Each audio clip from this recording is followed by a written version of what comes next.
നമസ്കാരം. കേരളത്തിലെ ഏറ്റവും വലിയ സർവീസ് സംഘടനയായ NGO യൂണിയൻ്റെ സംസ്ഥാന ജനറൽ സെക്രട്ടറി MV ശശിധരനാണ് നമ്മോടൊപ്പം ഉള്ളത്. ഈ കഴിഞ്ഞ സംസ്ഥാന സർക്കാരിൻ്റെ ബജറ്റിൽ ശമ്പള പരിഷ്കരണ കമ്മീഷൻ പ്രഖ്യാപിക്കുകയും ശമ്പള പരിഷ്കരണ കമ്മീഷൻ നിലവിൽ വരികയും ചെയ്തിരിക്കുകയാണ്. അതുപോലെ തന്നെ ക്ഷാമബത്ത കുടിശ്ശിക കൊടുത്ത് തീർക്കാനുള്ള നടപടികൾ സ്വീകരിച്ചു. ഈ സാഹചര്യത്തിൽ ഇത് സംബന്ധിച്ച് സംസാരിക്കാനാണ് അദ്ദേഹം ഇവിടെ എത്തിയിട്ടുള്ളത്. നമസ്കാരം. നമസ്കാരം. സാധാരണ നമ്മുടെ ഒരു ക്ലീഷേ വാക്ക് പൊതുവെ നമ്മുടെ സമൂഹത്തിലുണ്ട്. എല്ലാവരും കണക്കാണ്, ആര് വന്നാലും പ്രശ്നമില്ല. ഇപ്പോൾ LDF വന്നാലും UDF വന്നാലും ഒരുപോലെയാണെന്ന് പറയാറുണ്ട്. എന്നാൽ അങ്ങനല്ല എന്നുള്ളത് നമ്മുടെ സമൂഹത്തിന് കഴിഞ്ഞ 10 വർഷമായി ശരിക്കും അവർ അനുഭവിച്ചു കൊണ്ടിരിക്കുകയാണ്. LDF വരുന്നതും UDF വരുന്നതും ഒരുപോലെയല്ല എന്നാണ്. അത് ഏറ്റവും കൂടുതൽ അനുഭവിക്കുന്നൊരു വിഭാഗമാണ് സർക്കാർ ജീവനക്കാർ. ഞാനത് പറയാൻ കാരണം, ഇപ്പോൾ 2002 അന്ന് മുഖ്യമന്ത്രിയായിരുന്ന AK ആൻ്റണി ഇറക്കിയ ഒരു ഉത്തരവ് നമ്മുടെ ജീവനക്കാർക്ക് മുമ്പ് 32 ദിവസം നീണ്ട അത്യുജ്വലമായ സമരമാണ് അന്ന് ജീവനക്കാരും അധ്യാപകരും ആ ഉത്തരവിനെതിരെ നടത്തിയത്. അന്നാണ് AK ആൻ്റണി പരസ്യമായി വാർത്താ ചാനലുകൾക്ക് മുമ്പിൽ വന്ന് പ്രഖ്യാപിച്ചത്, ഇവിടെ സർക്കാർ ഓഫീസുകൾ അടഞ്ഞു കിടന്നാലും ഇവിടെ ഒരു ചുക്കും സംഭവിക്കില്ല, അതുകൊണ്ട് ആർക്കാണ് ബുദ്ധിമുട്ട്, അല്ലെങ്കിൽ ഇതൊക്കെ പ്രവർത്തിച്ചിട്ട് എന്താണ് കാര്യമെന്ന് പറഞ്ഞ വീഡിയോ ഇന്നും നമുക്ക് ലഭ്യമാണ്. അതേ സമയത്ത് മാത്രമല്ല, ആ ഉത്തരവിലാണ് ഈ ജീവനക്കാരെ വെട്ടിക്കുറയ്ക്കാനുള്ള തീരുമാനമെടുക്കുന്നു, നിയമന നിരോധനത്തിനുള്ള നടപടി സ്വീകരിക്കുന്നു, ഈ ഭവന സബ്സിഡി ഉൾപ്പെടെയുള്ളത്, ക്ഷാമബത്ത ഉൾപ്പെടെയുള്ള ഒരുപാട് ജീവനക്കാരെ ആനുകൂല്യങ്ങൾ കവർന്നെടുത്ത വളരെ കുപ്രസിദ്ധമായ ഒരു ഉത്തരവാണ് അത്. ആ ഉത്തരവിനെതിരെ അതിശക്തമായ സമരം നടത്തി ചെറുത്തു നിന്നാണ് നമ്മുടെ ജീവനക്കാരും അധ്യാപകരും അതിനെ അതിജീവിച്ചത്. അതേ സമയത്ത് LDF സർക്കാർ വരുന്ന സമയത്ത് ഇപ്പം കോവിഡ് കാലത്ത് പോലും ശമ്പള പരിഷ്കരണ കമ്മീഷൻ നിയമിച്ചു. 2021 ശമ്പള പരിഷ്കരണം. അന്ന് ലോകം അതികഠിനമായ സാമ്പത്തിക പ്രതിസന്ധിയിൽ കടന്നു പോകുന്ന സമയത്താണ് ജീവനക്കാർക്ക് ശമ്പള പരിഷ്കരണ കമ്മീഷനെ നിയമിക്കുകയും അത് നടപ്പാക്കുകയും ചെയ്തു. ഇപ്പോഴിതാ ഏറ്റവും പ്രധാനപ്പെട്ട സാമ്പത്തിക പ്രതിസന്ധിയിൽ സംസ്ഥാന സർക്കാർ നിൽക്കുന്ന സമയത്ത്, അതായത് കേന്ദ്ര ഗവൺമെൻറ് സൃഷ്ടിച്ച അതിഭീകരമായ സാമ്പത്തികമായ പ്രയാസങ്ങൾക്കിടയിലും ഒരു ശമ്പള പരിഷ്കരണ കമ്മീഷനെ സർക്കാർ നിയമിച്ചിരിക്കുകയാണ്. അതിൻ്റെ ഉത്തരവിറങ്ങി, കമ്മീഷൻ പ്രവർത്തനം തുടങ്ങി. NGO യൂണിയൻ്റെ സംസ്ഥാന സെക്രട്ടറി നൽകി ഇതിനെങ്ങനെ കാണുന്നത്? ഇതിൽ താങ്കൾ പറഞ്ഞത് നേരെ ആര് ഭരിച്ചാലും ഒരുപോലെയാണ് എന്ന ക്ലീഷേ സിവിൽ സർവീസിൽ ക്ലീഷയായി മാത്രം നിൽക്കുകയാണ്. ജീവനക്കാർക്ക് നല്ല ആശങ്കയുണ്ട്. അതുകൊണ്ടാണ് ജീവനക്കാർ ഈ ശമ്പള പരിഷ്കരണം ഉൾപ്പെടെ ഈ സർക്കാരിൻ്റെ കാലത്ത് തന്നെ ലഭിക്കണമെന്ന് പറയുന്നത്. അതായത് അവർക്ക് വലിയ ആശങ്കയുണ്ട്. ഇനി അവരുടെ എന്തെങ്കിലും, നേരത്തെ ഇവിടെ സൂചിപ്പിച്ചതുപോലെ മുൻകാല അനുഭവത്തിൽ നിന്നാണ് അവർ പറയുന്നത്, തിരഞ്ഞെടുപ്പ് രാഷ്ട്രീയത്തിൽ എന്തെങ്കിലും ഒരു ഭരണമാറ്റം ഉണ്ടായാൽ ഒന്നും കിട്ടില്ല. ആ ഒരു ജീവനക്കാർ ആ അനുഭവം വെച്ചുകൊണ്ടാണ് അവർ ആശങ്ക പ്രകടിപ്പിക്കുന്നത്. ഇടതുപക്ഷ ജനാധിപത്യ മുന്നണി ഗവൺമെൻറ് ജീവനക്കാരുടെ എല്ലാ പ്രശ്നങ്ങളും അഡ്രസ്സ് ചെയ്യുന്നതാണ്. ആ അഡ്രസ്സ് ചെയ്യുന്നത് കൊണ്ട് തന്നെ ഈ ഗവൺമെൻറ്റിലുള്ള വിശ്വാസമാണ് ജീവനക്കാർ പ്രകടിപ്പിക്കുന്നത്. ഉറപ്പായി കിട്ടണമെന്നത്, അത് കിട്ടുമെന്ന് തന്നെയാണ് ജീവനക്കാർക്കുള്ളത്.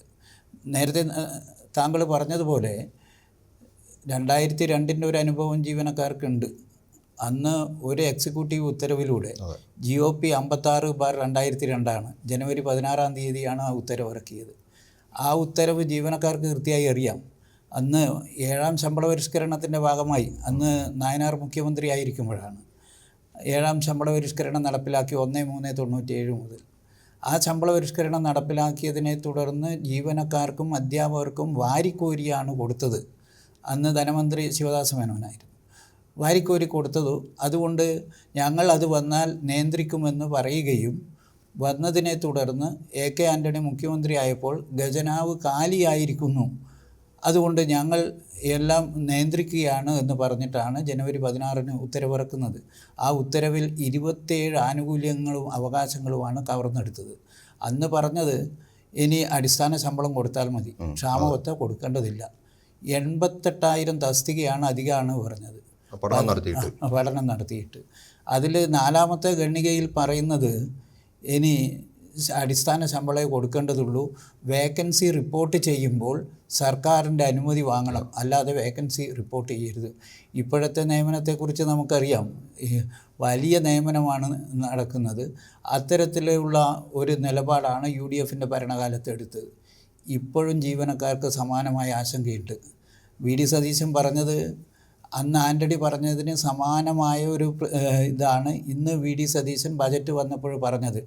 ഖജനാവിൽ പൂച്ച പെറ്റ് കിടക്കുന്നു. അന്ന് എ കെ ആൻ്റണിയും സമാനമായ പ്രസ്താവന നടത്തിയത്.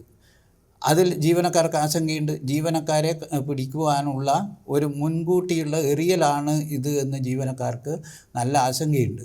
അതുകൊണ്ട് ജീവനക്കാരെ സംബന്ധിച്ച് അവർ UDF-നെയും LDF-നെയും അനുഭവത്തിൻ്റെ വെളിച്ചത്തിൽ രണ്ട് സർക്കാരുകളെയും വ്യത്യസ്തമായി തന്നെയാണ് കണ്ടുകൊണ്ടിരിക്കുന്നത്. എനിക്ക് തോന്നുന്നത് ഈ ജീവനക്കാരുടെ ഏറ്റവും പ്രധാനപ്പെട്ട ആനുകൂല്യങ്ങളൊന്നായിരുന്നു ലീവ് സറണ്ടർ നിർത്തലാക്കി ആ ഉത്തരവിൽ തന്നെയാണ്.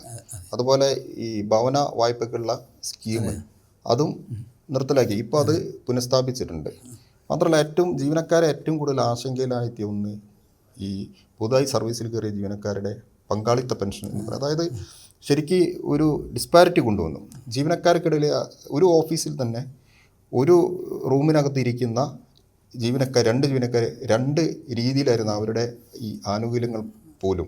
അതിനെതിരെ പുതുതായിട്ട് സർവീസിൽ കയറിയ ആളുകൾക്കിടയിൽ ഭയങ്കരമായിട്ടുള്ള ആശങ്കകളുണ്ടായിരുന്നു, പ്രതിഷേധങ്ങളുണ്ട്. NGV-നെ തന്നെ പലപ്പോഴും അത് അഭിസംബോധന ചെയ്തിട്ടുണ്ട്, അത് ഏറ്റെടുത്തിട്ടുണ്ട്. എന്നാൽ അതൊരു വല്ലാത്ത കുരുക്കായിരുന്നില്ല. കാരണം അതിൽ നിന്ന് നമുക്ക് പുറത്ത് ചാടാൻ പോലും പറ്റാത്ത രീതിയിലാണ് അന്ന് ഉമ്മൻചാണ്ടി സർക്കാരിൻ്റെ കാലത്ത് ആ ഒരു FTR നിയമം, കേന്ദ്ര ഗവൺമെൻറ്റിൻ്റെ നിയമത്തെ മറ പറ്റിയിട്ട് അന്ന് ആ നിയമം കൊണ്ടുവന്നത്. യഥാർത്ഥത്തിൽ അത് ശരിക്കും ഒരു കുരുക്കായിരുന്നില്ലേ? തീർച്ചയായും. അതിൽ ഇപ്പോഴ് സംസ്ഥാന സർക്കാർ ഒരു എഷ്യൂർഡ് പെൻഷൻ പദ്ധതിയെ സംബന്ധിച്ച് പറഞ്ഞിട്ടുണ്ട്. അത് ഉത്തരവ് വരും ദിവസങ്ങളിൽ തന്നെ അതിൻ്റെ ഉത്തരവും ഇറങ്ങും. അപ്പോഴും ജീവനക്കാരെ സംബന്ധിച്ച് ഇപ്പോഴും അവരുടെ പ്രശ്നങ്ങൾക്ക് ശാശ്വതമായ പരിഹാരമായിട്ടില്ല. ആ പരിഹാരമാകാതിരിക്കാനുള്ള അടിസ്ഥാന കാരണം കഴിഞ്ഞ ഉമ്മൻചാണ്ടിയുടെ മുഖ്യമന്ത്രി ആയിരിക്കുമ്പോഴുള്ള സർക്കാരാണ്.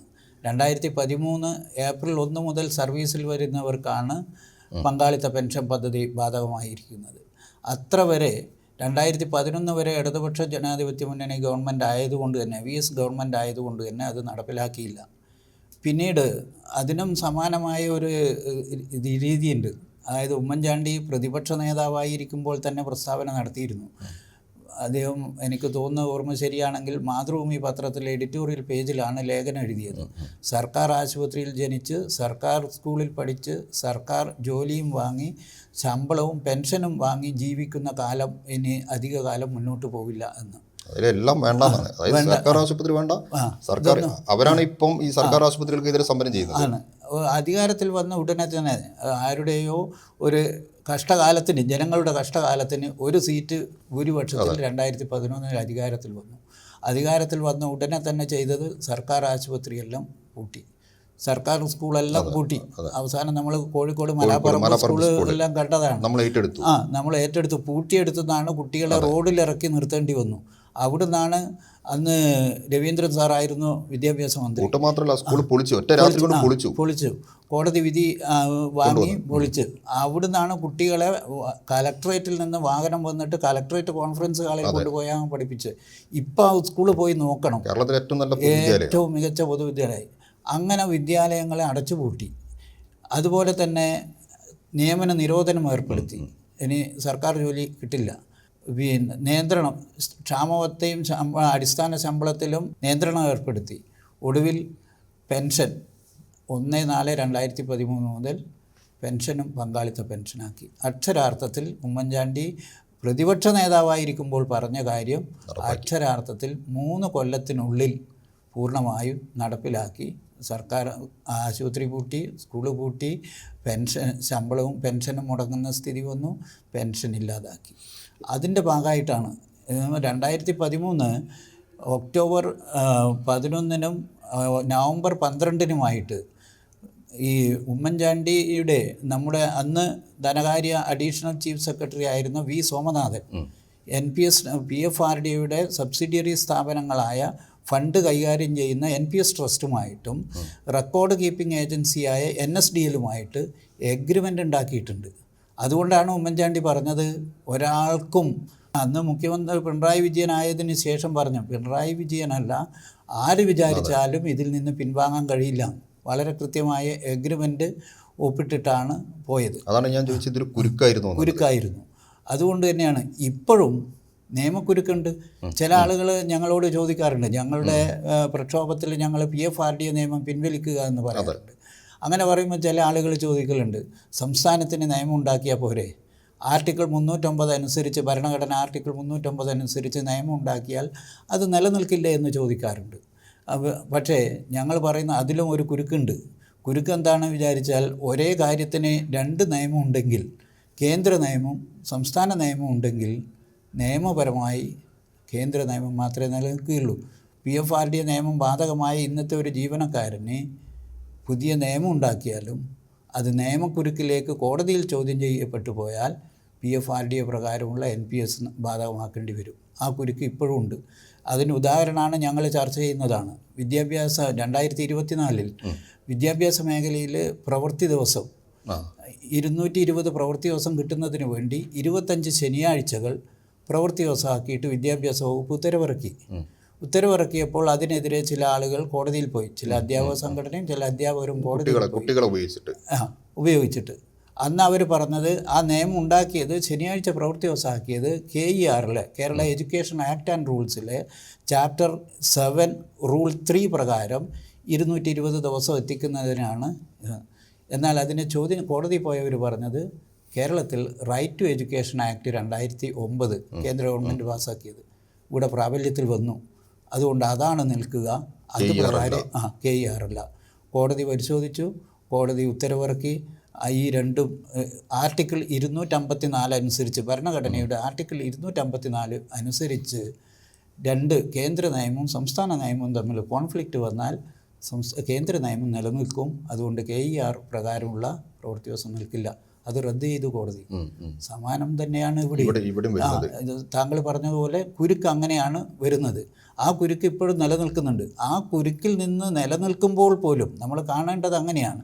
നിലനിൽക്കുമ്പോൾ പോലും സംസ്ഥാനത്ത് ആ നേരത്തെ പറഞ്ഞ ഉറപ്പിൻ്റെ ഭാഗമായി, ഇടതുപക്ഷ ഗവൺമെൻറ്റിൻ്റെ ഇച്ഛാശക്തിയുടെ ഭാഗമായിട്ടാണ് അഷ്യൂർഡ് പെൻഷൻ പദ്ധതി, ഒരു ഉറപ്പുള്ള പെൻഷൻ പദ്ധതി. ഇതുവരെ ജീവനക്കാർക്ക് പെൻഷൻ ഉറപ്പില്ല, ആർക്കും അറിയില്ല.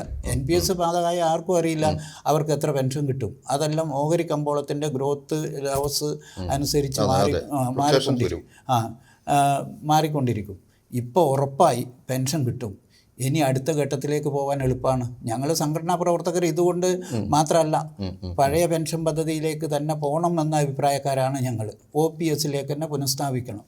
പക്ഷേ OPS പുനഃസ്ഥാപിക്കുന്നതിലേക്കുള്ള ഒരു ചവിട്ടുപടിയായിട്ട് ഞങ്ങൾ ഇതിനെ കാണുകയും, ഇപ്പോൾ പങ്കാളിത്തം മാത്രമേ നിലനിൽക്കുന്നുള്ളൂ, പെൻഷൻ ഉറപ്പായി. ഇനി ഇടതുപക്ഷ ഗവൺമെൻറ്റിന് തുടർച്ചയുണ്ടാകുമ്പോൾ നമുക്ക് പങ്കാളിത്തം കൂടി ഒഴിവാക്കാൻ ഇടപെടാം. അത് തന്നെയാണ് ഇത് പറയുമ്പോഴേ. ഇപ്പം കോവിഡ് കാലത്ത് ആണ്, കോവിഡ് കാലത്തിൻ്റെ ആ ഒരു വല്ലാത്തൊരു ഇതിൽ നിൽക്കുന്ന സമയത്ത്, കോവിഡ് ഈ ലോകം മുഴുവനും അടച്ചിട്ടൊരു ടൈമാണ്, ലോക്ക്ഡാണ്, എല്ലാ മേഖലയും സ്തംഭിച്ചൊരു സമയമാണ്. ഇനി നമുക്കിനി മുന്നോട്ട് ഭാവി ഉണ്ടോ എന്ന് പോലും ആശങ്കപ്പെട്ട ഒരു സമയമാണ്. നമ്മുടെ കൺമുമ്പിൽ ആളുകൾ മരിച്ചു വീഴുന്നത് നമ്മൾ കാണാം. കേരളത്തിലെ പൊതുജനാരോഗ്യം ശക്തമായതുകൊണ്ട് അത് അത്ര ഇവിടെ. പക്ഷേ ഉത്തരേന്ത്യയിലൊക്കെ ഗംഗാനദിയിലൂടെ ശവശരീരങ്ങൾ ഒഴുകുന്നത് നമ്മൾ കണ്ടു. അമേരിക്കയിലടക്കം നമ്മുടെ തൊട്ടടുത്ത കർണാടകയിലെ കൂട്ടത്തോടെ കുഴി കുത്തിയ ആളുകളെ. അപ്പോൾ അത്രയും പാനിക്കായിരിക്കുന്ന ഒരു സിറ്റുവേഷനിൽ പോലും സംസ്ഥാന സർക്കാർ, ഒന്നാം പിണറായി വിജയൻ നേതൃത്വത്തിലുള്ള സർക്കാർ ശമ്പള പരിഷ്കരണ കമ്മീഷൻ നിയമിച്ചു. അത് ജീവനക്കാർക്ക് കിട്ടി. ഈ അവസാന ടൈമിൽ ഈ പലതരം കള്ളപ്രചാരണങ്ങൾ കൂടെ നടത്തിയൊരു പ്രചാരണങ്ങളൊന്നും ഇനി ഇത് ഉണ്ടാവില്ല, നടക്കും. കാരണം ജീവനക്കാരുടെ ഭാഗത്തു നിന്ന് തന്നെ ഏറ്റവും നെഗറ്റീവായിട്ടുള്ള അത് ഒരു വിഭാഗം UDF പ്രതിപക്ഷ സംഘടനാ ജീവനക്കാരുടെ ഇനി ഇത് ഉണ്ടാവാൻ പോകുന്നില്ല എന്നൊരു പല്ലവി പാടുമ്പോഴാണ് നമ്മളിപ്പോൾ ഈ കമ്മീഷനെ വെച്ചിരിക്കുന്നത്. അപ്പം കമ്മീഷനെ വെച്ചപ്പം ജീവനക്കാർക്ക് അത്രയും കോൺഫിഡൻസ് വന്നപ്പോൾ അടുത്തൊരു പ്രചാരണം, ഇതിനിപ്പം ഇത്ര വലിയൊരു സാമ്പത്തിക പ്രതിസന്ധിക്കിടയിലെയോ ഇതൊരു രാഷ്ട്രീയ ഗിമ്മിക്കാണ്, ഇലക്ഷൻ ഗിമ്മിക്കാണ്, ഇതൊന്നും നടപ്പാക്കാൻ പോകുന്നില്ല എന്ന രീതിയിലും ഇനി LDF വരില്ല എന്നുള്ള ഒരു തെറ്റായ പ്രചാരണം നടത്തി ജീവനക്കാരിൽ ഇഞ്ചക്ട് ചെയ്യുന്നുണ്ട്. ഇതിനെ എങ്ങനെയാണ് കാണുന്നത്? യഥാർത്ഥത്തിൽ ഇപ്പോഴത്തെ സാമ്പത്തികമായ പ്രതിസന്ധി എന്നുള്ളത് വസ്തുതയാണ്. അത് ഏറ്റവും നന്നായിട്ട് അറിയുന്നവരാണ് സർവീസ് മേഖലയിൽ ജോലി ചെയ്യുന്ന ആൾ. കാരണം നിങ്ങളാണ് ഈ മേഖല കൈകാര്യം ചെയ്യുന്ന ആളുകൾ. അപ്പോൾ നിങ്ങൾക്കിത് കൃത്യമായിട്ട് അറിയാം. സാമ്പത്തിക പ്രതിസന്ധി കേന്ദ്ര ഗവൺമെൻറ് നമ്മളെ അവരുടെ വർദ്ധിക്ക് കൊണ്ടുവരാൻ വേണ്ടി ഉണ്ടാക്കുന്ന ഒരു കെണിയാണ്. രണ്ടാമത്തത് പിന്നെ ഈ ഒരു ഇലക്ഷൻ്റെ വരയിലേക്ക് ഈ സംസ്ഥാനം കടക്കാൻ പോകുന്നൊരു സമയമാണ്. പക്ഷേ നിങ്ങൾക്ക് കൃത്യമായിട്ട് അറിയാം, ചെയ്യുന്നതേ പറയുന്നതേ ചെയ്യുന്ന ഒരു സർക്കാരാണ് കേരളത്തിലുള്ളത് എന്നുള്ളത്. എങ്ങനെയാണ് ഇതിൻ്റെ ഒരു NGO സംസ്ഥാന ജനറൽ സെക്രട്ടറി എന്നൊക്കെ നിങ്ങളിതിനെ കാണുന്നത്? ശമ്പള പരിഷ്കരണം സംബന്ധിച്ച് ഇടതുപക്ഷത്തിന് ഒരു പ്രഖ്യാപിത നയമുണ്ട്. അത് 5 വർഷത്തിലൊരിക്കൽ ശമ്പളം പരിഷ്കരിക്കണം എന്നതാണ്. ഒരുപക്ഷെ കേരളത്തിലൊഴികെ വേറെ 3 സംസ്ഥാനത്തിലെ ഇത് ഇങ്ങനെ 5 വർഷത്തിൽ ശമ്പളം പരിഷ്കരിക്കുന്നുള്ളൂ. ബാക്കി എല്ലായിടത്തും 10 വർഷത്തിലൊരിക്കലാണ് ശമ്പളം പരിഷ്കരിക്കുന്നത്. കഴിഞ്ഞ ഉമ്മൻചാണ്ടി സർക്കാർ 10ാം ശമ്പള പരിഷ്കരണം നടപ്പിലാക്കിയപ്പോൾ ആ റിപ്പോർട്ടിൽ പറഞ്ഞത് ഇനി 10 വർഷത്തിലൊരിക്കലേ ശമ്പളം പരിഷ്കരിക്കേണ്ടു എന്നാണ്. അന്ന് പക്ഷേ ഇടതുപക്ഷത്തിൻ്റെ നയം ഇതാണ്. അത് നേരത്തെയാണ്. 68-ൽ EMS മുഖ്യമന്ത്രിയായിരിക്കുമ്പോൾ, 88-ൽ EK നായനാർ മുഖ്യമന്ത്രിയായിരിക്കുമ്പോൾ, 97-ൽ വീണ്ടും നായനാർ മുഖ്യമന്ത്രിയായിരിക്കുമ്പോൾ, 2009-ൽ VS മുഖ്യമന്ത്രിയായിരിക്കുമ്പോൾ, ഇടതുപക്ഷം ഭരിക്കുമ്പോൾ ഈ 4 ശമ്പള പരിഷ്കരണവും നടപ്പിലാക്കിയത് 5 വർഷ തത്വം കൃത്യമായി പാലിച്ചിട്ട് 1 രൂപ കുറഞ്ഞിട്ടില്ല, 1 ദിവസം നഷ്ടപ്പെട്ടിട്ടില്ല. താങ്കൾ സൂചിപ്പിച്ചതുപോലെ 2021-ൽ 1/7/2019 നടപ്പാക്കേണ്ടുന്ന ശമ്പള പരിഷ്കരണം ലോകത്താകെ തന്നെ പ്രതിസന്ധിയാണ്. കേരളത്തിലും കടുത്ത പ്രതിസന്ധിയാണ്. അപ്പോഴും 5 വർഷ തത്വം പാലിച്ചുകൊണ്ട് 1ാം പിണറായി സർക്കാർ ശമ്പള പരിഷ്കരണം നടപ്പിലാക്കി. നമ്മൾ കാണേണ്ടത് ആ സമയത്ത് കേന്ദ്ര സർക്കാരും മറ്റ് സംസ്ഥാനങ്ങളും ചെയ്തത് 3 ഗഡു ക്ഷാമബത്ത മരവിപ്പിക്കുകയായി. 18%. അത് ഇന്നും കൊടുത്തില്ല. ശമ്പളം പോലും ഗഡുക്കളായിട്ട് കൊടുത്തത്. ശമ്പളം ഗഡുക്കളായി കൊടുത്തു, പിടിച്ചു വെച്ചു. 3 ഗഡു ക്ഷാമബത്ത 18%, ശമ്പളത്തിൽ 18%-ൻ്റെ കുറവ് മരവിപ്പിക്കുന്നു. അത് ഇന്നേ വരെ തിരികെ കൊടുത്തിട്ടുമില്ല. അങ്ങനെയാണ് നിയന്ത്രണം ഏർപ്പെടുത്തിയത്. അപ്പോഴും 5 വർഷ തത്വം പാലിച്ച് ശമ്പള പരിഷ്കരണം. അതായത് ഞാൻ പറഞ്ഞു വരുന്നത്, ഇടതുപക്ഷം എപ്പോഴെല്ലാം അധികാരത്തിലുണ്ടായിരുന്നോ അന്നെല്ലാം ജീവനക്കാരുടെ വേതന പരിഷ്കരണം ഒരു തൊഴിലാളി വർഗ കാഴ്ചപ്പാടോടുകൂടി നടപ്പാക്കിയിരുന്നു. ഏറ്റവും ഒടുവിൽ ഇപ്പോഴും സാമ്പത്തിക പ്രതിസന്ധിയുടെ, താങ്കൾ പറഞ്ഞതുപോലെ തന്നെയാണ്, വലിയ രീതിയിലുള്ള സാമ്പത്തിക ഉപരോധം, രാഷ്ട്രീയ വൈരിനിരാധന ബുദ്ധിയോടെ തന്നെയാണ് പെരുമാറുന്നത്. ഇപ്പോൾ ഏറ്റവും ഒടുവിൽ നമ്മളെല്ലാം കണ്ട കടമെടുക്കാൻ പോലും 5400 കോടി രൂപ കടമെടുക്കാൻ പോലും അതുപോലും അനുവദിക്കാതിരിക്കുകയാണ്. അങ്ങനെ പ്രതിസന്ധി ഉണ്ടാകുമ്പോഴും സർക്കാർ പറഞ്ഞത് എന്താ? ഇത് ഇപ്പോൾ പറഞ്ഞതൊന്നല്ല, നേരത്തെ തന്നെ 2024-ൽ തന്നെ 1/7/24-ൽ ശമ്പള പരിഷ്കരണം ഡ്യൂ ആകുമ്പോൾ തന്നെ ധനമന്ത്രി കൃത്യമായി പറഞ്ഞു, നിങ്ങളുടെ ശമ്പള പരിഷ്കരണം 5 വർഷ തത്വം അനുസരിച്ച് തന്നെ നടപ്പിലാക്കും, ഒരു തർക്കവും ഇല്ല. ഇപ്പം ലേശം സാമ്പത്തിക പ്രതിസന്ധി ഉണ്ട്, അത് മെച്ചപ്പെടുന്നതിനനുസരിച്ച് നൽകും. അന്ന് 2021-ൽ എനിക്ക് തോന്നുന്നു 56,000 കോടി 57,000 കോടിയുടെ അടുത്ത് മാത്രമാണ് തനത് വരുമാനം. ബാക്കിയെല്ലാം കേന്ദ്രത്തിനെ ആശ്രയിച്ചാണ്. ഇന്ന് നല്ല ധനമാനേജ്മെൻറ്റിൻ്റെ ഭാഗമായി 1,00,000, ഇത്തവണത്തെ ബജറ്റിൽ പറഞ്ഞത് 1,04,000 കോടി തനത് വരുമാനം വന്നു. തനത് വരുമാനം വന്നപ്പോൾ നിഷേധിക്കുകയല്ല ചെയ്യുന്നത് ഓരോ വിഭാഗത്തിനും. അങ്ങനെയാണ് സാമൂഹ്യ സുരക്ഷാ പെൻഷൻ കൂട്ടിയത്, സ്ത്രീ സുരക്ഷാ പെൻഷൻ കൊടുക്കാൻ തീരുമാനിച്ചത്, കണക്റ്റഡ് ടു ജോബ് പെൻഷൻ കൊടുക്കാൻ തീരുമാനിച്ചത്, ജീവനക്കാരുടേതും. അത് സാമ്പത്തിക സ്ഥിതി മെച്ചപ്പെടുത്തുന്നതിനനുസരിച്ച് ആനുകൂല്യങ്ങളും അവകാശങ്ങളും കൃത്യമായി കൊടുക്കുക. അങ്ങനെയാണ് ക്ഷാമബത്ത കുടിശ്ശിക തീർത്ത് നൽകി. ഇപ്പം 13% ക്ഷാമബത്തയും കുടിശ്ശിക തീർത്ത് നൽകി.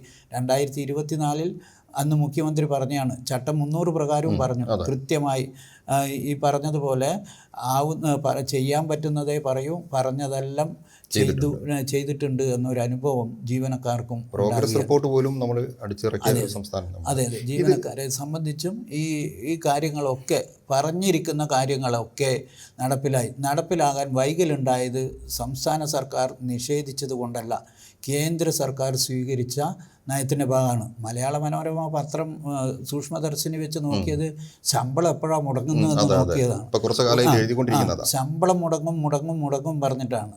ഇപ്പോൾ ബജറ്റ് പ്രഖ്യാപിച്ചപ്പോഴും പറഞ്ഞത് എന്താ? അവർ കൊടുത്ത ഒരു തലവാചകം ഡെലുലു സുലുലു എന്ന് പറഞ്ഞ് ആക്ഷേപിക്കുകയായിരുന്നു.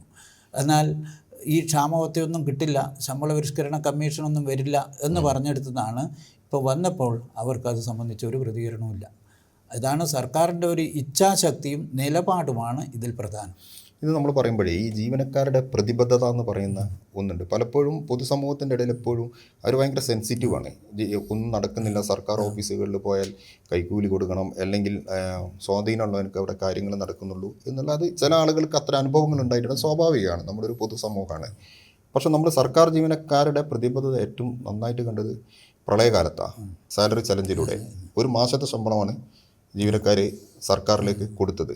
എല്ലാ ജീവനക്കാരല്ല, പക്ഷേ മഹാഭൂരിപക്ഷം ജീവനക്കാർ അതിനെയും പാരവെച്ച ആളുകളുണ്ട്. കോടതിയിൽ പോയവരുണ്ട്. സാലറി ചലഞ്ചിനെതിരെ കോടതിയിൽ പോയ പ്രതിപക്ഷ സർവീസ് സംഘടനകളുണ്ട്. ഉണ്ട്. ഉത്തരവ് കത്തിച്ച ഒരു കോൺഗ്രസ് അനുകൂല സംഘടനാ പ്രവർത്തകർ അവരിപ്പോഴും സർവീസിലുണ്ട്. ഈ എല്ലാ ആനുകൂല്യങ്ങളും ഇപ്പോഴും അവരൊക്കെ വാങ്ങുന്നുണ്ട്. പക്ഷേ കേരളത്തിലെ മഹാഭൂരിപക്ഷം ജീവനക്കാരും സർക്കാരിനെ കൈയൊഴിഞ്ഞ് സഹായിച്ചു, സാലറി ചലഞ്ചിൽ പങ്കെടുത്തു. അതിനുശേഷം പ്രളയകാലത്ത് ഗഡുക്കളായിട്ട് ശമ്പളം കൊടുത്തു. ഇപ്പോൾ വയനാട് പോലുള്ള ദുരന്ത സമയത്ത് നമുക്ക് ഒരുമിച്ച് ഇറങ്ങില്ല എന്നാണ് മുഖ്യമന്ത്രി പറഞ്ഞത്. അതിൽ ഏറ്റവും കൂടുതൽ വയനാട് ദുരന്തത്തിൽ ഏറ്റവും കൂടുതൽ സഹായിച്ച എല്ലാ മേഖലയിലും സഹായിച്ചതുപോലെ ജീവനക്കാർ അവരുടെ ഇതൊരു വലിയ ഒരു സാമൂഹ്യ ഒരു പങ്കാളിത്തം കൂടെ അല്ലെ പ്രതിബദ്ധത കൂടി NGO-വിനെ നിർവഹിക്കണം. അതേസമയം ഞാൻ നേരത്തെ പറഞ്ഞതുപോലെ നിങ്ങൾക്കിടയിൽ ചില പുഴുക്കുത്തുകളുണ്ട്. ആ പുഴുക്കുത്തുകളെ എങ്ങനെയാണ് പ്രത്യേകിച്ചും ഈ പറഞ്ഞ പ്രതിപക്ഷ സർവീസ് സംഘടനകൾ ഇത്രയൊക്കെ ആനുകൂല്യം കിട്ടിയിട്ടും ഇതിനെ തെറ്റായി വ്യാഖ്യാനിച്ച് ഈ ജീവനക്കാർക്കിടയിൽ കുത്തിത്തിരിപ്പുണ്ടാക്കുകയാണ്. ഇതിനെങ്ങനെയാണ് നിങ്ങളുടെ ഈ ജീവനക്കാരുടെ സമൂഹം കാണുന്നത്?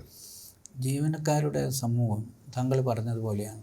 ഏതാനും ചില ആളുകൾ ഉത്തരവ് കത്തിച്ചവരുണ്ട്, അത് കൊടുക്കാത്തവരുണ്ട്, സാമൂഹിക പ്രതിബദ്ധത നിറവേറ്റാത്തവരുണ്ട്. എന്നാൽ മഹാഭൂരിപക്ഷം ജീവനക്കാരും ഏതെല്ലാം ഘട്ടത്തിലാണോ നാട് ആവശ്യപ്പെടുന്നത് അതിന് രാഷ്ട്രീയമൊന്നും നോക്കാറില്ല. ഇത് കേരള NGO-നെ സംബന്ധിച്ചൊക്കെ ഞങ്ങൾക്കറിയാം. ഞങ്ങൾ ആഹ്വാനം ചെയ്തിട്ടുണ്ട്. 84 പ്രളയം ഉണ്ടായപ്പോൾ അന്ന് കരുണാകരനാണ് മുഖ്യമന്ത്രി. അന്ന് ജീവനക്കാരെ ആക്ഷേപിച്ചത് പോത്തിനോട് ശമ്പള പരിഷ്കരണം കൊടുക്കുന്നില്ല, സമരത്തിലാണ് ജീവനക്കാരെല്ലാം. അപ്പോഴാണ് പ്രളയം ഉണ്ടായത്. പ്രളയം ഉണ്ടായപ്പോൾ ഏറ്റവും ആദ്യം സംഭാവന പിരിച്ചു കൊടുത്തത് NGO യൂണിയൻ്റെ നേതൃത്വത്തിൽ ജീവനക്കാരായിരുന്നു.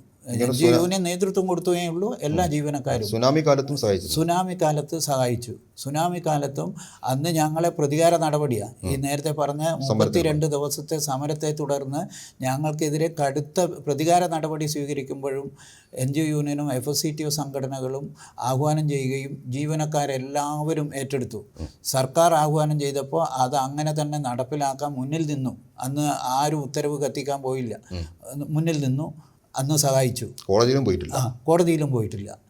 ഇപ്പോൾ ഈ പ്രളയം വന്നപ്പോൾ മഹാഭൂരിപക്ഷം ജീവനക്കാരും സഹായിച്ചു. ഞങ്ങൾക്കറിയാം, എൻ്റെ ഓഫീസിലൊക്കെ ജോലി ചെയ്യുന്ന NGO അസോസിയേഷൻ, NGO സംഘം, ഏത് സംഘടനയിൽപ്പെട്ടവരും ഈ ആഹ്വാനമൊക്കെ ഇത് പരാജയപ്പെടുത്തണമെന്നില്ല ആഹ്വാനം തള്ളിക്കളഞ്ഞുകൊണ്ട് തന്നെ ജീവനക്കാർ സന്നദ്ധരായിട്ടുണ്ട്, വലിയ രീതിയിൽ സന്നദ്ധരായിട്ടുണ്ട്. അത് ഒരു പ്രതിബദ്ധതയാണ്. കോവിഡ് കാലത്ത് വലിയ രീതിയിൽ സന്നദ്ധ പ്രവർത്തനം നടത്തുന്നതിന് വേണ്ടി ജീവനക്കാർ മുന്നിട്ടിറങ്ങി. അവർ കാരണം എല്ലാവരും വീട്ടിനകത്ത് അടച്ചിരിക്കുമ്പോഴാണ് ആരോഗ്യവകുപ്പിലെയും തദ്ദേശ വകുപ്പിലെയും റവന്യൂവിലെയും എല്ലാ ജീവനക്കാരുമാണ് സർക്കാർ പറഞ്ഞു രംഗത്തിറങ്ങണം പറഞ്ഞു. ജീവനക്കാരെല്ലാവരും അവരുടെ ജീവൻ പോലും പണയം വെച്ചിട്ടാണ് രംഗത്ത് ഇറങ്ങിയത്. ഉണ്ട്, അങ്ങനെ തന്നെ ഉണ്ടാക്കിയിട്ടുണ്ട്. അതുപോലെ ഓൺലൈൻ വിദ്യാഭ്യാസം ലോകത്ത് തന്നെ അത്ഭുതമായിരുന്നില്ലേ അന്ന് അടച്ചിടുമ്പോൾ ഓൺലൈൻ വിദ്യാഭ്യാസം. ആകെ ജീവനക്കാരും എല്ലാ ഇതര സമൂഹ വിഭാഗങ്ങളെ പോലെ തന്നെ ഓൺലൈൻ വിദ്യാഭ്യാസത്തിന് വലിയ സംഭാവന. ചൂരൽമലയിലും മുണ്ടക്കയിലും ഉരുൾപൊട്ടലുണ്ടായപ്പോൾ ജീവനക്കാർ സഹായിക്കാൻ മുന്നോട്ട് വന്നു. ജീവനക്കാർ അതിനും സഹായിച്ചു. നേരിട്ട് ശമ്പളത്തിൽ നിന്ന് നൽകിയും അല്ലാതെയും എല്ലാവിധത്തിലുള്ള സഹായ പ്രവർത്തനത്തിലും. അതുകൊണ്ട് ഏതാനും ചില ആളുകളെ വെച്ചിട്ടല്ല ഇതിനെ അളക്കേണ്ടത്. തീർച്ചയായും ജീവനക്കാരുടെ സമൂഹം ഉറപ്പായിട്ടും ഈ നാടിൻ്റെ കൂടെ തന്നെയാണ് ഉള്ളത്. ഇപ്പം ഒരു പരിഷ്കൃത സമൂഹത്തെ വാർത്തെടുക്കുന്നതിൽ ഏറ്റവും സാക്രികമായി ഇടപെടുന്നത് സിവിൽ സർവീസാണ്, നമ്മുടെ സർവീസ് മേഖലയാണ്. അതായത് ഗുഡ് ഗവേൺസ് എന്ന് പറയുന്നത് സംതൃപ്തരായ ഒരു സർവീസ് മേഖല കൂടെ നമുക്ക് ആവശ്യമാണ്. അതേ സമയത്ത് തന്നെ നമ്മുടെ സ്ട്രെങ്ത് കൂട്ടും ചെയ്യണം. നേരത്തെ പറഞ്ഞ 2002 മറ്റേ ആൻ്റണിയുടെ ഉത്തരവ് എങ്ങനെ ജീവനക്കാരെ കട്ട് ചെയ്യാം, എങ്ങനെ ജീവനക്കാരെ നിയമിക്കാതിരിക്കുക, അതായത് അതിന് പഠിക്കാൻ വേണ്ടി അവർക്ക് താല്പര്യമുള്ള ഉദ്യോഗസ്ഥരെ നിയമിച്ചിട്ടാണ് എന്ന് പറഞ്ഞ റിപ്പോർട്ട് ഉണ്ടാക്കിയിട്ടുള്ളത്. ഒരു ഭാഗത്ത് ഇത് കുറച്ച് കൊണ്ടുവരുന്നു, മറുഭാഗത്ത് ഉള്ള ആനുകൂല്യങ്ങൾ എടുത്തു കളയുന്ന ഒന്ന് നമ്മുടെ മുമ്പിൽ ഉണ്ട്.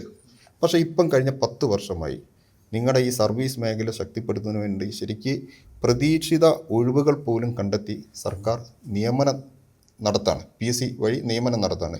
1,30,000-ലധികം ആളുകളെ കേരളത്തിൽ നിയമിച്ച് കഴിഞ്ഞു കഴിഞ്ഞ 10 വർഷത്തിന് ഇടയിൽ.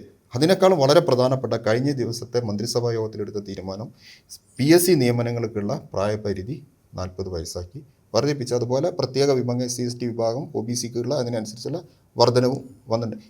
ഇത് ഒരർത്ഥത്തിൽ വർഷങ്ങളായി നമ്മുടെ ഉദ്യോഗാർത്ഥിയുടെ ആഗ്രഹമായിരുന്നു. കാരണം ഈ പ്രായം ഒന്ന് കൂട്ടിക്കിട്ടാന്ന്. കാരണം പലരും ഹയർ സ്റ്റഡീസ് നടത്തുന്ന ആളുകളാണ്. മുമ്പ് ഒരു 10ാം ക്ലാസ് അല്ലെങ്കിൽ പ്രീ ഡിഗ്രി കഴിഞ്ഞാൽ ആ ഒരു കാറ്റഗറി നിയമനം, കാരണം അതിനേക്കാൾ അപ്പുറമാണ് നമ്മുടെ പുതിയ തലമുറ ആഗ്രഹിക്കുന്നത്. അതിനനുകൂലമായ രീതിയിലാണ് ഇപ്പോൾ സർക്കാർ വളരെ ചരിത്രപ്രദമായ, എനിക്ക് തോന്നുന്നു കേരളം അത് വേണ്ടത്ര അങ്ങനെ ഉൾക്കൊണ്ടുകണോ അല്ലെങ്കിൽ അതിന് വേണ്ടത്ര അതിനെ ഏറ്റെടുക്കണോ എന്നുള്ളത് കാര്യത്തിൽ പോലും സംശയമുണ്ട്. അത്രയും വളരെ ചരിത്രപരമായ തീരുമാനമാണ്. എങ്ങനെയാണ് ഒരു സർവീസ് സംഘടനാ നേതാവ് നിലയ്ക്ക് താങ്കൾ ഇതിനെ നോക്കിക്കാണുന്നത്? ഇതിൽ ഏറ്റവും പ്രധാനപ്പെട്ട കാര്യം ഈ PSCയെ ശക്തിപ്പെടുത്തുകയും കൂടുതൽ ആളുകൾക്ക് അവസരം കൊടുക്കുകയും ചെയ്യുന്ന തീരുമാനമാണ് പ്രായപരിധി.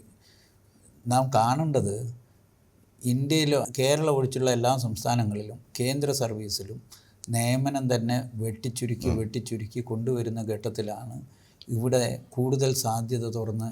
ഇതാണ് കേരളത്തിൻ്റെ ഒരു ബദൽ. സിവിൽ സർവീസിനെ ശക്തിപ്പെടുത്തിക്കൊണ്ടാണ്, അതായത് ഈ വികസനമൊക്കെ നടത്തുന്നത്. കേരളത്തിൻ്റെ വികസനത്തിൽ സിവിൽ സർവീസിന് നല്ലൊരു പങ്കുണ്ടായിട്ടുണ്ട്. തുടക്കം മുതൽ തന്നെ നല്ലൊരു പങ്ക് സിവിൽ സർവീസ് വഹിച്ചിട്ടുണ്ട്. ആ സിവിൽ സർവീസിനെ വിശ്വാസത്തിലെടുത്തുകൊണ്ട് തന്നെയാണ്, അതിനെ ശക്തിപ്പെടുത്തി വിപുലപ്പെടുത്തിയാണ് ഇടതുപക്ഷ ഗവൺമെൻറ് മുന്നോട്ട് പോകുന്നത്.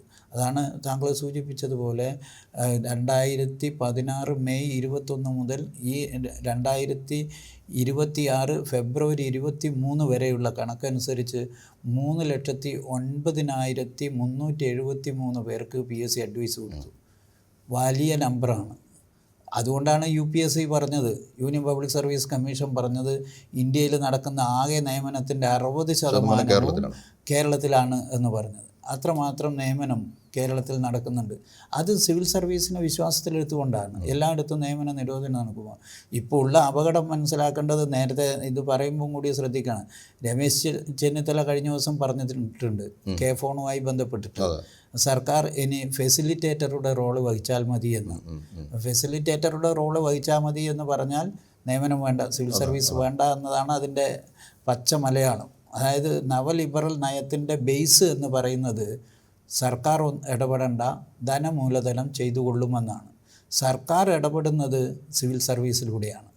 ധനമൂലധനം ചെയ്തുകൊള്ളും പറഞ്ഞാൽ എന്താ, സിവിൽ സർവീസ് വേണ്ട എന്നാണ്. ഫെസിലിറ്റേറ്റർ ആവുക. ഇത്രയും കാലം സർവീസ് എന്ന് പറയുന്നത് സർക്കാർ പ്രൊവൈഡറുടെ റോളാണ് വഹിച്ചിരുന്നത്. ഇനി ഫെസിലിറ്റേറ്റർ ആയാൽ മതി പറഞ്ഞാൽ അങ്ങനെ ഫെസിലിറ്റേറ്റർ ആയതിൻ്റെ അനുഭവമാണ് എന്ത്, ഇപ്പം പാസ്പോർട്ട് ഓഫീസില്ല, സർക്കാർ ഉടമസ്ഥതയിലല്ല, ടാറ്റയാണ് അത് കൈകാര്യം ചെയ്യുന്നത്. AG's ഓഫീസിൽ നിങ്ങൾ ഇവിടെ തിരുവനന്തപുരം AG's ഓഫീസിൽ പോയാൽ മതി, 2500ഓളം ജീവനക്കാരുടെ അടുത്ത് ഇപ്പം 500 ജീവനക്കാരേ ഉള്ളൂ. റെയിൽവേ സ്റ്റേഷനിൽ പോയാൽ നിങ്ങൾക്ക് ടിക്കറ്റ് വെൻഡിങ് മെഷീൻ എന്ന് പറഞ്ഞിട്ട് കാണാം. അത് ഫെസിലിറ്റേറ്ററാണ്, അത് സ്വകാര്യ വ്യക്തിയാണ് റെയിൽവേ സ്റ്റേഷൻ്റെ അകത്ത് ടിക്കറ്റ് വിൽക്കുന്നത്. അകത്തുള്ള ടിക്കറ്റ് കൗണ്ടർ അടച്ചുപൂട്ടി. ഇതാണ് ഇപ്പോൾ ചെന്നിത്തല പറഞ്ഞ് പ്രതിപക്ഷത്തിരിക്കുമ്പോൾ പറയുകയാണ്. നേരത്തെ ചെന്നിത്തല 2021 പ്രതിപക്ഷത്തിരിക്കുമ്പോൾ പറഞ്ഞിന് 15% ശമ്പളം വെട്ടിക്കുറക്കണം ഇവരുടെ കോവിഡ് സമയത്ത്. അങ്ങനെ പറയുമ്പോഴാണ് നമ്മുടെ സർക്കാർ ശമ്പള പരിഷ്കരണം നടപ്പിലാക്കിയത്. ഇവിടെയും ഈ തസ്തിക സിവിൽ സർവീസിനെ ദുർബലപ്പെടുത്തുന്നതിന് വേണ്ടിയിട്ടാണ് നിയമന നിരോധനത്തിൻ്റെ ഒരു മെസ്സേജാണ് നേരത്തെ തന്നെ ചെന്നിത്തല ഇപ്പോൾ തന്നിട്ടുള്ളത്. എന്നാൽ സംസ്ഥാന സർക്കാർ ആ മെസ്സേജ് അതിന് നേരെ വിരുദ്ധമായിട്ടാണ്. ഇപ്പോൾ 40 വയസ്സായി ഉയർത്തുക എന്ന് പറഞ്ഞാൽ കൂടുതൽ ആളുകളെ അവസരം കൊടുക്കുകയും കൂടുതൽ ആളുകളെ സിവിൽ സർവീസിലേക്ക് ഉൾക്കൊള്ളുകയും ചെയ്യുക എന്നതാണ്. ഞാൻ പലപ്പോഴും ചിലപ്പോൾ നിങ്ങളുടെ എല്ലാ പത്രവും കൊടുത്തതാണ്, ദേശാഭിമാനി വലിയ വാർത്തയായി കൊടുത്തതാണ്. കഴിഞ്ഞ ജൂലൈ 17-ാം തീയതി ഒരു നിയമനമായി, ലാസ്റ്റ് ഗ്രേഡ് ജീവനക്കാരൻ്റെ നിയമനവുമായി ബന്ധപ്പെട്ട് രാത്രി 11:47 ഒരു ലാസ്റ്റ് ഗ്രേഡ് ജീവനക്കാരൻ്റെ വേക്കൻസി റിപ്പോർട്ട് ചെയ്യുന്നത്. ലോകത്തിലെവിടെയെങ്കിലും ഉണ്ടാവുമോ, ഇന്ത്യയിൽ എവിടെയെങ്കിലും ഉണ്ടാവുമോ? ഒരു ജീവിതത്തെ ചേർത്ത് പിടിക്കലാണ്. ഒരു നിയമനം കൊടുക്കുക പറഞ്ഞ ഒരു ജീവനും ജീവിതത്തെയും ചേർത്ത് പിടിക്കലാണ്. അതാണ് സിവിൽ സർവീസിൽ നടക്കുന്നത്. അതുകൊണ്ട് സിവിൽ സർവീസിനെ വിശ്വാസത്തിലെടുത്തിട്ട് ശക്തിപ്പെടുത്തൽ തന്നെയാണ് ഇപ്പോൾ സർക്കാർ എടുത്ത തീരുമാനം. അതിൽ തർക്കമൊന്നുമില്ല. ഇപ്പം ഈ നേരത്തെ പറഞ്ഞതുപോലെ ഈ മേഖലയിൽ ചിലർ ഉന്നയിക്കുന്ന ഒന്ന്, ഈ സർക്കാർ സർവീസിലുള്ളവർ ആ പണിയെടുത്താൽ പോരെ, അവർ ഈ ലോകത്ത് നടക്കുന്ന സംഭവങ്ങളോട് മുഴുവനും പ്രതികരിക്കേണ്ടതുണ്ടോ? ഞാനത് ചോദിക്കാൻ കാരണം, നമ്മളിപ്പം ഈ വെനിസ്വലയിലെ സംഭവമാവട്ടെ, അല്ലെങ്കിൽ ഇപ്പം ഇറാൻ US പ്രശ്നങ്ങളാവട്ടെ, അല്ല പലസ്തീനിലെ കൂട്ടക്കുരുതി, ഇസ്രായേൽ നടത്തിയ കൂട്ടക്കുരുതി, ഈ വിഷയത്തിലെല്ലാം NGO യൂണിയൻ, FSCTO, KGO ഒക്കെ പ്രതികരിക്കുന്നുണ്ട്. അവർ പ്രതിഷേധ പ്രകടനങ്ങൾ, ആഹ്ലാദ പ്രകടനങ്ങൾ മാത്രമല്ല നടത്തുന്നത്. നിങ്ങൾക്ക് എന്തെങ്കിലും കിട്ടുമ്പോൾ നടത്തുന്ന ആഹ്ലാദ പ്രകടനങ്ങൾ മാത്രമല്ല, നിങ്ങൾ ലോകത്ത് നടക്കുന്ന എല്ലാ സംഭവങ്ങളെ നിരീക്ഷിക്കുകയും പ്രതികരിക്കുകയും ചെയ്യുന്നുണ്ട്. അപ്പം അത് അങ്ങനെ ചെയ്യേണ്ടവരാണോ? അവർ ശരിക്കും ഓഫീസിലിരുന്ന് പണിയെടുക്കേണ്ടവരല്ലേ എന്നുള്ളത്, അത് എനിക്ക് തോന്നുന്നത് നമ്മളെ സമൂഹത്തിൽ ചിലർക്കിടയിൽ രൂപപ്പെട്ടിരുന്ന അരാഷ്ട്രീയ വൽക്കരണത്തിൻ്റെ ഭാഗം കൂടിയാണ്. അല്ലെങ്കിൽ കെറിവ് എന്ന് പറയാം. പ്രതിപക്ഷ സംഘടനകൾക്ക് നിങ്ങൾ ഇത്ര നിലപാട്, അവർക്ക് നിലപാടുകളില്ല. നിങ്ങൾക്ക് എല്ലാത്തിനും കൃത്യം, ഇപ്പം NGO ആവട്ടെ, പിന്നെ KSD ആവട്ടെ, KGO ആവട്ടെ, അതുപോലുള്ള നമ്മുടെ ഇടതുപക്ഷ സർവീസ് സംഘടനകൾക്കൊക്കെ കൃത്യമായ കാര്യങ്ങൾ, എല്ലാ കാര്യങ്ങളും, ലോകത്തെടുക്കുന്ന എല്ലാ സംഭവങ്ങളിലും, നമ്മുടെ നാട്ടിൽ നടക്കുന്ന വിഷയം മുതൽ ലോകത്തിൻ്റെ ഏത് കോണിൽ നടക്കുന്ന സംഭവങ്ങളും നിങ്ങൾക്ക് കൃത്യമായ നിലപാട്, നിങ്ങൾ പഠിക്കുന്നുണ്ട്, നിങ്ങൾ നിലപാട് രൂപപ്പെടുത്തുന്നുണ്ട്, താഴെ തട്ടിലേക്ക് കൊടുക്കുന്നുണ്ട്, ചർച്ച ചെയ്യുന്നുണ്ട്, അതിൽ നിങ്ങൾ പ്രതികരിക്കുന്നുണ്ട്. അപ്പോൾ അങ്ങനെ പ്രതികരിക്കുന്നുണ്ടാവുമെന്ന് ചോദിക്കുന്നത്, നിങ്ങൾ യഥാർത്ഥത്തിൽ ഞാൻ മനസ്സിലാക്കിയത്, ഈ നിങ്ങൾ ഇത്തരം സമരങ്ങളോ അല്ലെങ്കിൽ പ്രതിഷേധ പ്രകടനങ്ങളൊക്കെ നടത്തുന്നത് നിങ്ങൾ ഡ്യൂട്ടിക്കിടയിലല്ല, നിങ്ങൾ ഉച്ചക്കുള്ള ഗ്യാപ്പിൽ അല്ലെങ്കിൽ അവധി ദിവസങ്ങൾ വളരെ അപൂർവമായാണ് നിങ്ങൾ ഓഫീസ് പ്രവർത്തിക്കുന്ന ദിവസങ്ങളിൽ പ്രക്ഷോഭ രംഗത്തേക്ക് ഇറങ്ങുന്നത്. അത് അനിവാര്യമായ സമയങ്ങളിൽ മാത്രമാണ്. എങ്ങനെയാണ് ഇതിനെ നിങ്ങൾ ഇത്തരം പ്രചാരണങ്ങളെയും ഇത്ര ആവശ്യകതകളെയും നിങ്ങൾ എങ്ങനെയാണ് വിലയിരുത്തുന്നത്? ഞങ്ങൾ അടിസ്ഥാനപരമായി NGO യൂണിയനും FSCTO സംഘടന, KSDA, KGO, FSCTO സംഘടനകളെല്ലാം അടിസ്ഥാനപരമായി തൊഴിലാളി വർഗ രാഷ്ട്രീയം കൈകാര്യം ചെയ്യുന്നവരാണ്.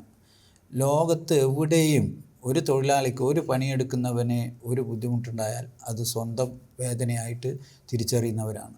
അതുകൊണ്ട് ലോകത്ത് നടക്കുന്ന എല്ലാറ്റിനോടും പണിയെടുക്കുന്നവൻ്റെ പ്രശ്നങ്ങളോട് അഡ്രസ്സ് ചെയ്തുകൊണ്ട് തന്നെയാണ് അങ്ങനെ പോകാൻ സാധിക്കുകയുള്ളൂ. ഇപ്പോൾ നേരത്തെയൊക്കെ പലരും ഞങ്ങളുടെ ഇത് പറഞ്ഞിട്ട് ഇങ്ങനെ പരിഹസിച്ചിരുന്നു, നാട്ടിൽ നടക്കുന്ന എല്ലാ മഴയ്ക്കും നിങ്ങൾ കുട പിടിക്കണോ എന്ന് ചോദിക്കുന്നത്. പക്ഷേ ഇപ്പോൾ എല്ലാവർക്കും അനുഭവത്തിലായി എന്ന് പറഞ്ഞാൽ, അമേരിക്കയിൽ ഒരു ഭരണാധികാരി മാറുമ്പോൾ ആദ്യത്തെ ഫ്ലൈറ്റ് വന്നത് ഇന്ത്യയിലേക്കാണ്, കൈയും കാലും കെട്ടിയിട്ടിട്ട്. അതിൽ ഒരു കേരളീയനും ഉണ്ടാവും. അതുപോലെ താരിഫ്, അമേരിക്കൻ പ്രസിഡന്റ് മാറിയപ്പോൾ താരിഫ് വർദ്ധിപ്പിച്ചപ്പോൾ കേരളത്തിലെ ഒരു കർഷകനാണ് കഷ്ടപ്പെടുന്നത്. അത് ഇന്ന് നേരെ ആ സ്പോട്ടിലാണ് അതിൻ്റെ അനുഭവം ഉണ്ടാകും. റഷ്യ-ഉക്രൈൻ യുദ്ധം ഉണ്ടായപ്പോൾ, ആ യുദ്ധം തുടങ്ങുമ്പോൾ കേരളത്തിലേക്കാണ് നിരവധി ഫ്ലൈറ്റുകൾ, നമ്മുടെ കുട്ടികളാണ് തിരിച്ചു വന്നത്. അതിൽ കുറേ ജീവനക്കാരുടെ മക്കളുമുണ്ട്, എല്ലാവരും ഉണ്ട്. അവരുടെയൊക്കെ ജീവിതത്തെ ബാധിക്കുന്നു. ലോകത്ത് ഇന്ന് എവിടെ നടന്നാലും അതൊക്കെ അനുദിനം നമ്മുടെ ജീവിതത്തെയും ബാധിക്കും. അത് ലോകത്ത് എല്ലാ സംഭവവികാസങ്ങളോടും പ്രതികരിക്കുക എന്നതാണ് ജനാധിപത്യപരമായ ഒരു രീതി. അതിന് ഒരു മാനവികതയാണ് അടിസ്ഥാനം. പാലസ്തീനിൽ ഒരു കുട്ടിക്ക് മുറിവേൽക്കുമ്പോൾ അത് എൻ്റെ കുട്ടിയാണ് എന്ന് തോന്നുന്നുണ്ടെങ്കിൽ അത് മാനവികതയാണ്.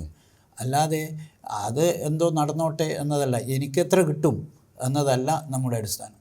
അതുപോലെ തന്നെ ഇത് പ്രവൃത്തി സമയങ്ങളിൽ ഞങ്ങൾ വളരെ കൃത്യമായിട്ട് തീരുമാനം എടുത്തതാണ്. ഉച്ച സമയങ്ങളിലാണ്, ലഞ്ച് അവർ ഡെമോൺസ്ട്രേഷനാണ് പലപ്പോഴും, ഇല്ലെങ്കിൽ 5 മണിക്ക് ശേഷമുള്ള പരിപാടികളാണ്. പിന്നെ ജീവനക്കാരെ നേരിട്ട് ബാധിക്കുന്ന ജീവനക്കാരുടെ പ്രശ്നങ്ങളാണ് ചിലപ്പോൾ ഞങ്ങൾ ഓഫീസ് സമയത്ത് ക്യാമ്പയിൻ ചെയ്യുന്നതും. അതിനും ഞങ്ങൾ കാര്യക്ഷമത, ഓഫീസ് പ്രവർത്തനത്തെ ബുദ്ധിമുട്ടിക്കാതെ അധിക സമയം ജോലി ചെയ്ത് പരിഹരിക്കണമെന്ന നിലപാട് തന്നെയാണ് ഞങ്ങൾ എടുത്തു പോകുന്നത്. ഈ മറ്റൊന്ന്, ഇപ്പം അഴിമതി ഏറ്റവും കുറഞ്ഞ സംസ്ഥാനമാണ് കേരളം. നീതി ആയോഗിൻ്റെ കണക്ക് പ്രകാരം അഴിമതി നമ്മുടെ രാജ്യത്തെ ഏറ്റവും കുറവ് കേരളത്തിലാണ്. അഴിമതി കുറവ് ഏറ്റവും കൂടുതൽ, ആ റേഷ്യോ, അതായത് 0.04% ഉദ്യോഗസ്ഥ തലത്തിൽ അഴിമതി എന്നാണ് 2 വർഷം മുമ്പത്തെ കണക്കാണ്. 2 വർഷം മുമ്പുള്ള നീതി ആയോഗിൻ്റെ കണക്ക്. ഭരണതലത്തിൽ അഴിമതിയില്ല. സ്വാഭാവികമായും സമൂഹത്തിൻ്റെ പരിച്ഛേദമാണ് നമ്മുടെ ജീവനക്കാർ. അതിൽ എവിടെയെങ്കിലുമൊക്കെ ചില പുൽക്കുത്തുകൾ ഞാൻ നേരത്തെ പറഞ്ഞതുപോലെ ഉണ്ടാവും. പക്ഷെ അതുപോലും ഉണ്ടാവാൻ പാടില്ല എന്നുള്ളതാണ് നമ്മളൊക്കെ ആഗ്രഹിക്കുന്നത്. ഇപ്പോൾ NGO യൂണിയൻ ആവട്ടെ, നമ്മുടെ പൊതുപ്രവർത്തകരാകട്ടെ, നമ്മുടെ പോലുള്ള ആളുകളെല്ലാവരും ആഗ്രഹിക്കുന്നത് വളരെ സുതാര്യമായി നമ്മുടെ ഓഫീസുകളൊക്കെ പ്രവർത്തിക്കുന്നത് എന്നാണ്. എനിക്ക് തോന്നുന്നത് NGO യൂണിയൻ വളരെ കരുതലോടുകൂടി, വളരെ ഈ പുതുതായിട്ട് സർവീസിൽ കയറുന്ന ആളുകൾക്ക് പോലും നിങ്ങൾ കൃത്യമായി ക്യാമ്പയിൻ നൽകി അവരെ ഈ ഒരു രീതിയിലേക്ക് കൊണ്ടുവരുന്നുണ്ട്. അഴിമതിരഹിത ഭരണം. കാരണം ചുമരുണ്ടെങ്കിലോ നമുക്ക് ചിത്രം വരയ്ക്കാൻ വേണ്ടി കഴിയുള്ളൂ. എന്താണ് NGO യൂണിയൻ്റെ ഒരു സംസ്ഥാന സെക്രട്ടറി എന്ന നിലയ്ക്ക് ഇപ്പം ഉള്ള വളരെ വളരെ പരിമിതമാണെങ്കിലും അതും കൂടെ തുടച്ചു നീക്കാനുള്ള എന്ത് ക്യാമ്പയിനാണ് നമ്മൾ ഏറ്റെടുക്കുന്നത്? കേരള NGO യൂണിയൻ അതിൻ്റെ രൂപീകരണ ഘട്ടത്തിൽ തന്നെ രൂപീകരണത്തിൻ്റെ അടിസ്ഥാനം ഇത് തന്നെ പറഞ്ഞത് ജീവനക്കാരുടെ അവകാശാനുകൂല്യങ്ങൾ സംരക്ഷിക്കുവാനും നേടിയെടുക്കുവാനും സംരക്ഷിക്കുവാനും അതോടൊപ്പം അഴിമതിരഹിതവും ജനോപകാരപ്രദവുമായ സിവിൽ സർവീസ് കെട്ടിപ്പടുക്കാനുമാണ് NGO യൂണിയൻ രൂപീകരിക്കുന്നതെന്നാണ്. അത് ഒന്ന് അവകാശം, മറ്റേത് തൊഴിൽപരമായ കടമയാണ്. ആ കടമയും നിർവഹിക്കണം. അത് അഴിമതിരഹിതമായിരിക്കണം, ജനോപകാരപ്രദമാണ്. അതിന് ഒട്ടനവധി നടപടികളും നിർദ്ദേശങ്ങളും നമ്മൾ മുന്നോട്ട് വെച്ചിട്ടുണ്ട്. സർക്കാർ, അത് ഏത് സർക്കാരായാലും എല്ലാ കാലത്തും ഈ സിവിൽ സർവീസിനെ ജനോപകാരപ്രദമാക്കാനുള്ള എല്ലാ ഇടപെടലിനെയും ഞങ്ങൾ സ്വാഗതം ചെയ്തിട്ടുണ്ട്. അതിൻ്റെ കൂടെ ഏറ്റവും ഒടുവിൽ ഇപ്പോൾ മുഖ്യമന്ത്രി എന്നോടൊപ്പം CM വിത്ത് മീ എന്ന അത് വിജയിപ്പിക്കാൻ വേണ്ടി മുന്നിൽ നിൽക്കുന്നവരാണ് ജീവനക്കാർ. അത് നല്ല രീതിയിൽ മുന്നോട്ട് പോകുന്നുണ്ട്. ഫയൽ കുടിശ്ശിക തീർപ്പാക്കൽ പറഞ്ഞപ്പോൾ അവധി ദിവസം പോലും വന്ന് ജോലി ചെയ്ത് തീർപ്പാക്കലിന് വേണ്ടിയിട്ട് ശ്രമിച്ചിട്ടുണ്ട്. വലിയ രീതിയിൽ അഴിമതി ഇല്ലാതാക്കുന്നതിന് വേണ്ടി ഇപ്പം ഞങ്ങളെടുത്ത നിലപാട് തന്നെ അഴിമതി നടത്തില്ല എന്ന് മാത്രമല്ല, അഴിമതിക്കാരെ ചൂണ്ടിക്കാണിച്ചു കൊടുക്കും എന്ന നിലപാട് തന്നെയാണ്. പൊതുസമൂഹത്തിലുണ്ടാകുന്ന പുഴുക്കുത്തുകൾ ഉണ്ടാവും, അത് വളരെ വിരലിലെണ്ണാവുന്നവരായി മാറിയിട്ടുണ്ട്. അഴിമതി വളരെയധികം കുറഞ്ഞിട്ടുണ്ട് സിവിൽ സർവീസിലും. അത് ഭരണതലത്തിൽ അഴിമതി ഇല്ല. ഭരണതലത്തിൽ അഴിമതി ഇല്ലാത്തത് കൊണ്ട് തന്നെ അതിനെതിരെ കർശന നടപടിയെടുക്കാൻ സാധിക്കുന്നുണ്ട്. അതുകൊണ്ടാണ് ഇപ്പോൾ ഈ അഴിമതിക്കാരുടെ പിടിച്ച വാർത്തകളൊക്കെ വരുന്നത് പണ്ട് വളരെ ക്ലിയറും ഇപ്പം ഇത് എന്നതുകൊണ്ടല്ല. ഇപ്പം വിജിലൻ്റാണ്. അതുകൊണ്ടാണ് ഇങ്ങനെയുള്ള ഇതിലുള്ള ആളുകളെ കയ്യോടെ പിടിക്കുന്നത്. ജനങ്ങളും വിജിലൻ്റാണ്. ജനങ്ങൾ കൈക്കൂലി ചോദിച്ചാൽ വിജിലൻസിന് പറയും, നേരത്തെ മാതിരി കൊടുക്കാൻ നിൽക്കില്ല, വിജിലൻസിന് അറിയിക്കും. അതുകൊണ്ട് ഇത്തരം കർശനമായ നടപടിയെടുക്കണം. എല്ലാ തരത്തിലുള്ള പുഴുക്കുത്തുകളെയും ഇല്ലാതാക്കണം എന്ന് തന്നെയാണ് NGO യൂണിയൻ്റെ നിലപാട്. അത് ഞങ്ങളും തീരുമാനിച്ച് അഴിമതിക്കാരെ ചൂണ്ടിക്കാണിച്ചു കൊടുക്കണം. അതുകൊണ്ട് പക്ഷേ അതിനെ സാമാന്യവൽക്കരിക്കുന്ന രീതി ശരിയല്ല. ഇപ്പോൾ പല മേഖലയിലും കണ്ടുവരുന്നതാണ്. അതാണിപ്പോൾ ഈ ആരോഗ്യ വകുപ്പിലെല്ലാം കാണുന്നത്. ഏതെങ്കിലും ഒരു ആശുപത്രിയിലുണ്ടായ ഒറ്റപ്പെട്ട സംഭവങ്ങളെ പർവ്വതീകരിച്ച് സിസ്റ്റം ആകെ തകരാറാണ് എന്ന് പറയുക. സിവിൽ സർവീസ് ആകെ ഏതെങ്കിലും ഒരു കൈക്കൂലിക്കാരനെ പിടിച്ച് വലിയ വാർത്ത കൊടുത്ത് സിവിൽ സർവീസ് ആകെ അഴിമതിയാണ് എന്ന് പറയുക. അതൊരു ശരിയായ രീതിയല്ല. അതിൽ വളരെ നേരിയ എണ്ണം മാത്രമേ ഇത്തരത്തിലുള്ള തെറ്റായ പ്രവണതയ്ക്ക് വിധേയപ്പെടുന്നുള്ളൂ. ഈ കൈക്കൂലിക്കാരനെ പിടിക്കുന്നതും ജീവനക്കാരാണ്. കാരണം അവരും സർവീസിലുള്ള ആളുകളാണ്, ഉദ്യോഗസ്ഥന്മാരും. തീർച്ചയായും അവർ തന്നെയാണ് ഈ പറഞ്ഞതുപോലെ അതിനെ ഇല്ലാതാക്കുന്നതിന് മുന്നിട്ട് നിൽക്കുന്നുണ്ട് ജീവനക്കാരും ജീവനക്കാരുടെ സംഘടനകളും. ഇപ്പോൾ NGO യൂണിയൻ്റെ FICTയുടെ എല്ലാ പ്രവർത്തനങ്ങൾക്കും അഭിവാദ്യങ്ങൾ. നന്ദി.